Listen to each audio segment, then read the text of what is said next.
Have you been putting off a hearing test because you're worried about what the results might mean? Maybe you're concerned you'll be told you need hearing aids right away. That's a very common fear.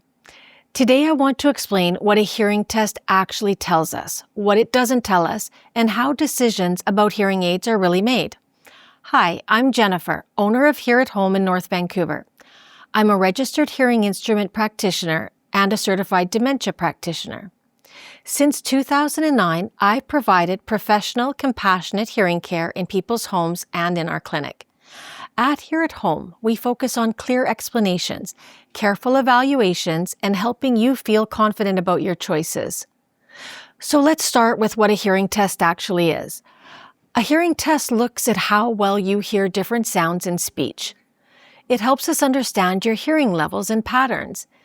It can explain why certain situations feel harder, like conversations in restaurants or hearing the television. Most importantly, it gives us information so we can talk thoughtfully about next steps, if any are needed. There are many possible outcomes from a hearing test. Some people are hearing within a normal range. Some people have small changes that simply need to be monitored. Sometimes we recommend medical follow-up. And sometimes hearing aids are one of the options we discuss, but only when they're truly appropriate. Another important reason for having a hearing test is to establish a baseline. Even if your hearing is mostly normal today, having that record helps track changes over time. It lets us see what's new and what stayed the same.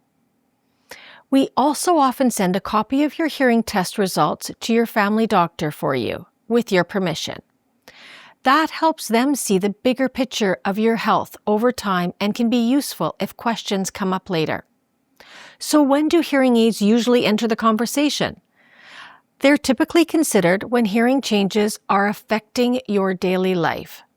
That might mean trouble following conversations, missing important sounds, feeling tired from listening, or safety concerns. The goal is always to improve quality of life, not to sell equipment. At Hear at Home, we don't rush people into decisions. We take time to explain what we see in the test results. We answer questions. We talk through different options.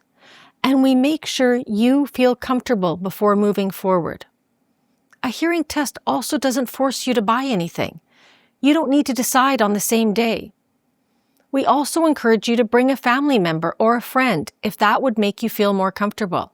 Many people feel nervous before a hearing test, and that's completely understandable. And if coming on your own feels easier, that is perfectly fine too. We are here to support you either way. It's also completely fine to take time to think about your results, ask questions, or consider your options. There is never pressure to decide anything on the spot. Many people tell us they feel relieved after having their hearing tested. Getting clear information often removes a lot of worry. Even if nothing needs to be done right away, it's helpful to know where things stand. If you've been putting off a hearing test because you weren't sure what would happen, we hope this has been reassuring. And if you'd like to talk things through, book an assessment, or ask questions for yourself or someone in your family, you can reach out to us at Hear at Home anytime. We're always happy to help you understand your options and decide what makes the most sense for your situation.